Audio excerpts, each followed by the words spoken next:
a sub-nation of a country where they have been there for hundreds and hundreds of years.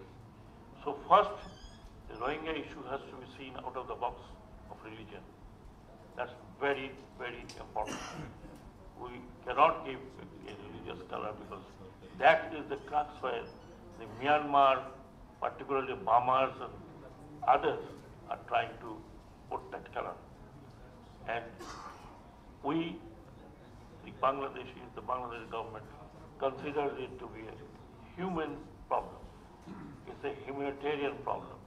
We cannot allow, as a very active nation of United Nations and the international community, we cannot allow a sub-national distinct like that. We cannot accept that. Therefore, that is our moral duty as a responsible country, because we are very active part of United Nations. We are very active part of all of the international community.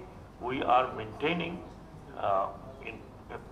in peace in many of the countries under UN. Therefore, we need a solution, a very peaceful solution through international community. It is 8 years, unfortunately, and these 8 years, at least we have not seen the international community active that much, not even UN. So therefore, when we consider the humanitarian issue, that humanitarian issue has to be seen as international issue. And I remember that the chief of this interim government has talked about this, and he did hope that people may go back next year. I don't know whether that hope will come true or not. We are trying to get into ASEAN. We are trying to convince ASEAN, because there are a lot of Rohingyas in ASEAN countries as well, particularly in Malaysia and other places. Therefore, it has to be a collective effort.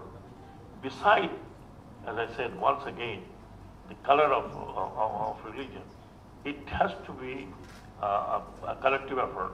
And I'm sorry to say that there is no collective effort from South Asia.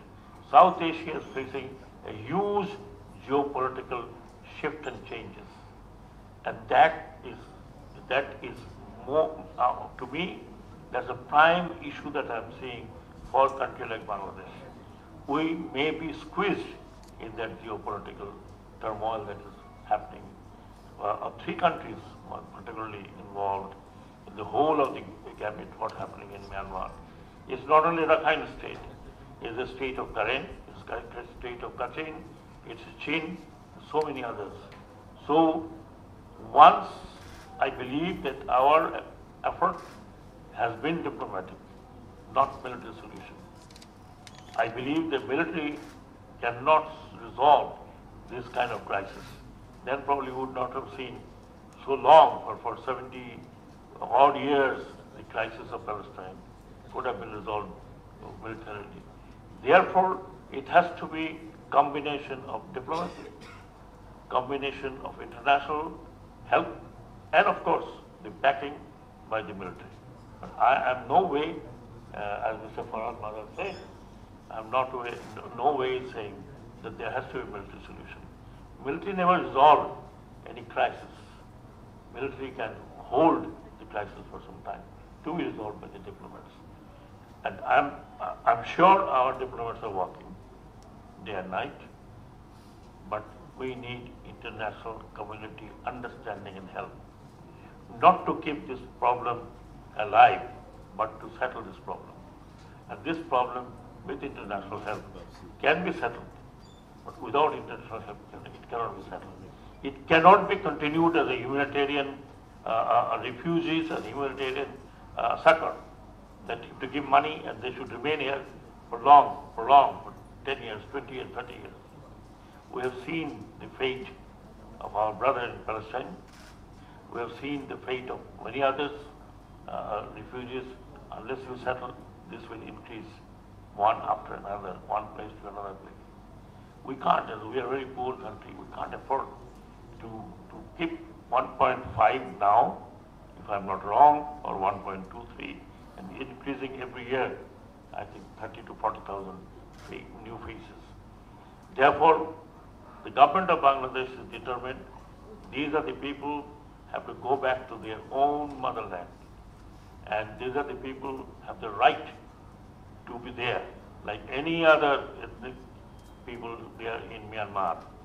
And we don't want that the Rohingya should get into a conflict and then they make their life miserable. But here the international community sitting here, United Nations and others, my appeal would be, as a part of this government, very fervent appeal, solve this problem either amicably or whatever, but under international flag. We don't want to solve it bilaterally. That's not our aim, not our issue. Therefore, we must work out very robust diplomatic and very robust international roadmap to resolve this problem. It cannot prolong. It cannot prolong. We have seen the prolonging such refugee issue, what problems it can create. I don't want to refer what's happening in the Middle East. May not be like that, but there could be some bit of problem here. And that I see within 5 years, we'll see if the issue is not resolved, this might become an international arena for power struggle. Thank you very much, and thank you very much for inviting me. Thank you, respected Chief Guest, for being very precise and sharing your perspectives and insights.